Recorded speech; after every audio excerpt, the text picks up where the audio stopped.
Welcome back to Evolution DIY. Today I'm putting in a new sink strainer in our new sink, part of our kitchen renovation. I'm putting in a heavy duty strainer. I always buy the heavy duty ones. They don't deform quite as bad when you put them in, and I just think they're nicer. This one's from Menards. You can buy the same thing at Home Depot or Lowe's. So you just want to spin that nut off of the strainer so that's ready to go in this hole here. And then to seal this strainer into the hole, you want to use plumber's putty. And this particular plumber's putty is a non-stain plumber's putty. It's meant for, kitchen or bathroom sinks also. But anyway, you can use it for kitchen sink, no problem. And you just, grab a little bit and roll it up into a rope like this, maybe a 1/4 inch rope or something. It'll squeeze out the excess and then you can scrape it off. But you just want to make a nice rope around the outside, and then you want to kind of set the strainer in just like I did there. And this particular tool, I think it's called a strainer tool. I'll put a link in the description, but it allows you to hold the strainer so it doesn't spin. And then I kind of push it in like you're seeing here. You push it into that putty and it kind of sets it into place so that it's not moving around on you when you get underneath there and you try to put this thing on. And this is important here. There's a cardboard washer and a rubber washer, and that rubber washer goes on top, and the cardboard allows that brass ring to kind of slide along that washer when you screw it on. You'll see here. So you want to make sure the rubber is up against the sink like you see here at the top, and then the cardboard's between the rubber and that brass ring.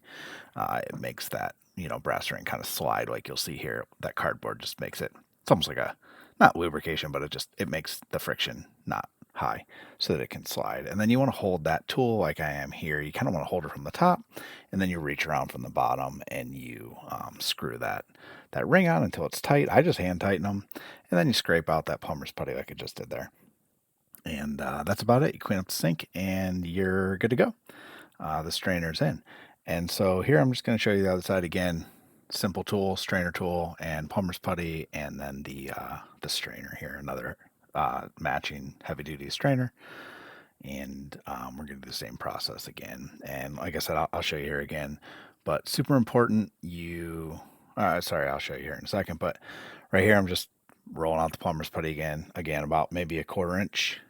You just circle around the hole here. And if the rope is, if you have a break in the rope or whatever, you can just overlap them. It's no problem. It's just going to smush that stuff together. And again, you're going to set the strainer in like that, kind of push it into place. And here's the important part again. That brass ring slides on that cardboard, and I'll show you here. If you flip it over with the rubber, if you put it in like this is wrong. It kind of binds up on that rubber. That is not what you want. You want this cardboard in between the rubber and the sink. So that's it. Again, I'm going to throw the strainer tool on here and then get at the bottom and just kind of screw this thing in. It's going to slide on that cardboard again.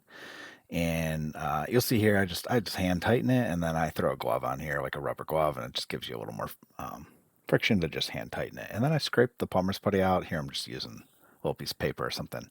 You just scrape that out, take a rag, clean it up, and that's it. And then you can pop the strainer into the hole. And that's all there is to it. It's actually a pretty easy job. Last thing to mention, I think it's pretty important. You're going to want to hit that like button because that tells YouTube that you liked the video and it sends it to some other people that might like the video. No, honestly, it helps out my channel. Thanks for watching. If you want to subscribe and hit the bell, it'll give you a notification every time I upload a video. Thanks again. Catch you on the next one.